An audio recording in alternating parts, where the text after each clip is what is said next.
দর্শক, রাজধানীর শাহবাগে ইনকিলাব মঞ্চের জরুরি সংবাদ সম্মেলন চলছে। কথা বলছেন মঞ্চের সদস্য সচিব আব্দুল্লাহ আল জাবের। সরাসরি যোগ দিচ্ছি সেই সংবাদ সম্মেলনে।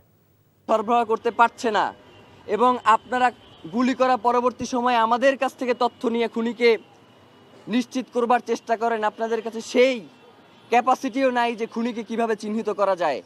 যতক্ষণ পর্যন্ত আমরা ইনকিলাব মঞ্চের পক্ষ থেকে আপনাদেরকে খুনিকে চিহ্নিত করে না দিতে পারছি, ততক্ষণ পর্যন্ত আপনারা খুনিকে চিহ্নিত করতে পারেন নাই।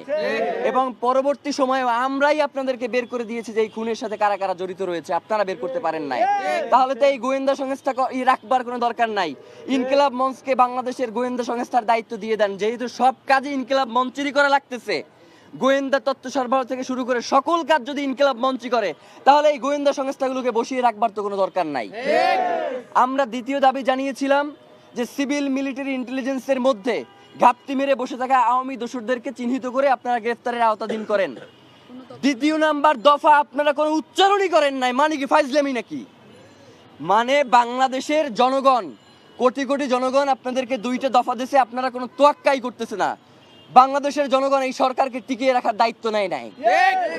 এই সরকার যদি এই বিচার নিশ্চিত না করতে পারে, এই সরকারে থাকবার কোনো দরকার নাই।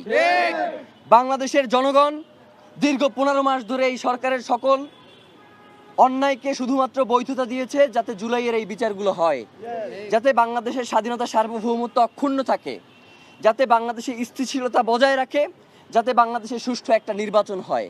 আপনারা কোনোটাই করতে সক্ষম হচ্ছে না। তাইলে আপনাদের তো এখানে বসে আরাম করবার কোনো দরকার নাই। আপনাদেরকে যখন আমরা গিয়ে বলি যে এই খুনিদেরকে কারা ছাড়াইলো, আপনি হাসতে হাসতে বলেন যে বাবা এইটা কেমন কথা, এর দায়িত্ব তো আমার না। এই মিয়া ফাইজলামি করেন। আপনার আইনমন্ত্রী বানানো হয়েছে কি আপনার খালি দায় অস্বীকার করবার জন্য? আপনি আইন উপদেষ্টা হয়েছেন কি খালি দায় অস্বীকার করবেন এই জন্য? আপনার কি কোনো দায় নাই? এই যে জনগণ, যখন এই যে উপদেষ্টা পরিষদ গঠিত হয়, জনগণ কারে চিনত? জনগণ তো খালি আপনারই চিনত। ডক্টর ইউনূস আসবার পূর্ব পর্যন্ত তো এই উপদেষ্টা পরিষদ কারা কি হবে, এই দায়িত্ব তো আপনার উপরেও বর্তায়।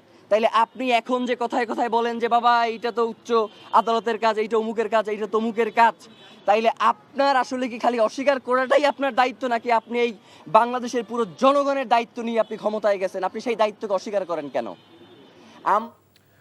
এতক্ষণ শুনছিলাম ইনকিলাব মঞ্চের সংবাদ সম্মেলনের অংশবিশেষ।